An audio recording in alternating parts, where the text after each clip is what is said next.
Hello Capricorn, Sun, Moon, Rising, and Venus signs. Kamusta kayo? Sana po'y nasa mabuti kayong kalagayan. Welcome back po sa Star Tarot. At kung bago kayo dito, welcome din po kayo. Please subscribe, like, share my videos, and leave me a comment kung nakaresonate po kayo. Thank you. So, tignan natin kung ano mga mensahe ni Capricorn. First message ninyo is Five of Cups. So, meron kayong kinalulungkot dito, nanghihinayang, So, siguro whatever is in here, maaaring nandito na kung ano yung gusto mo, uh, kung ano yung pinapangarap mo, ano yung pinaghihinayangan mo. Kaya, nakatingin ka pa rin dito because you have so much regrets, diba?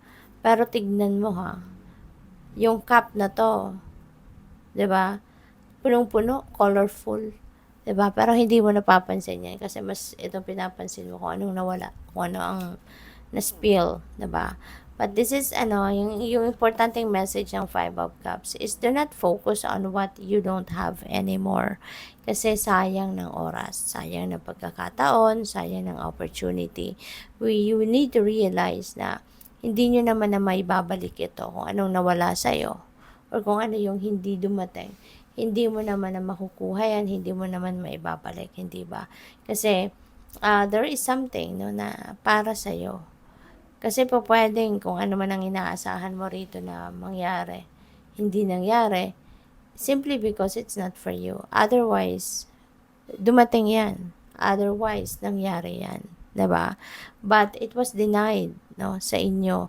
Kasi nga, hindi ibibigay ng universe sa'yo ang hindi para sa'yo. 'Di ba? So, kaya wag ka nang malungkot. Okay? Just focus on what you have. At yun ang pagyamanin mo, yun ang i-improve mo, yun ang pagtrabahuan mo. Yun ang focus on that. Focus on that. Work on it. Okay? Kasi you never know, baka yung laman ng cup na to na meron kayo, anong binigay sa'yo, baka mas bongga pa yan kaysa doon sa nawala sa'yo. 'Di ba? Kaya you need to look into it. Alright? Look into it. Tignan mong maigi. At anuhin mo siya.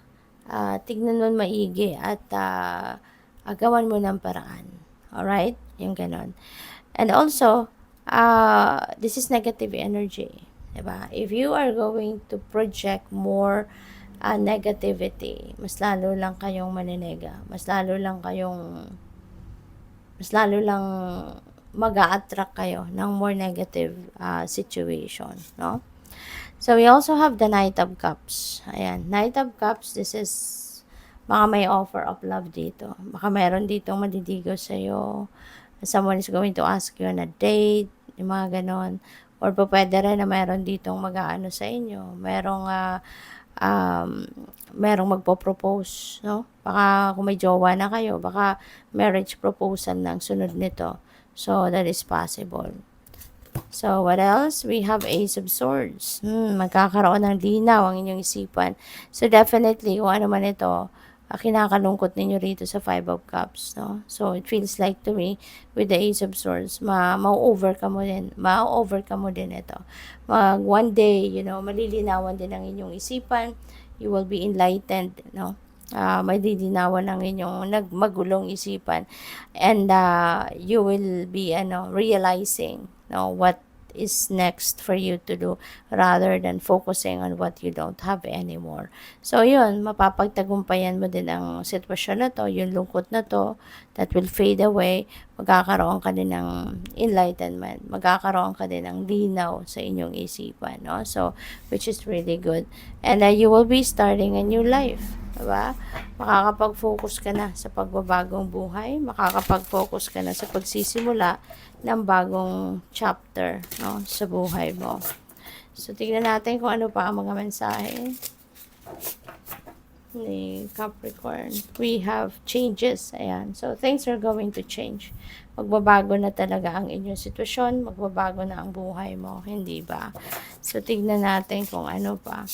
We have lead your metamorphosis. Wow. So, this is change. This is transformation. So, maraming pagbabago ang mangyayari, Capricorn. Maraming gusto kayong baguhin or marami kayong po pwedeng pagbabago that you're going to embrace kasi po pwedeng this is coming from the outside world then na pagbabago, hindi ba? So, kasi si Ace of Swords, no, this is also new beginning energy. So, definitely, pag may sisimulan kang bago, ibig sabihin, meron kang tinapos, meron kang sinara. So, that's definitely a change. This is definitely a transformation, diba? Kaya po pwede talaga, dito, magkakaroon ka na ng kalinawan dito sa inyong isipan. You will have that clarity, you will have that, enlightenment dito, new perspective, new ideas, new plans. Kaya maring yung mag-a-arise na mga ganong bagay sa ngayon, that could be something na yun ang mga pagbabagong magaganap, no, sa buhay mo. So, cozy up with risk. Wow. So, this could be something na bagong yugto sa buhay mo, nagpapasukin mo. You are ready to take risk. You are ready to take an adventure na. You know? You are ready to start or you're ready to, to get into something na yung susubukan mo, no? Bagong susubukan mo na sitwasyon, no? So, good luck sa'yo. Thank you for watching Love and Light. Namaste.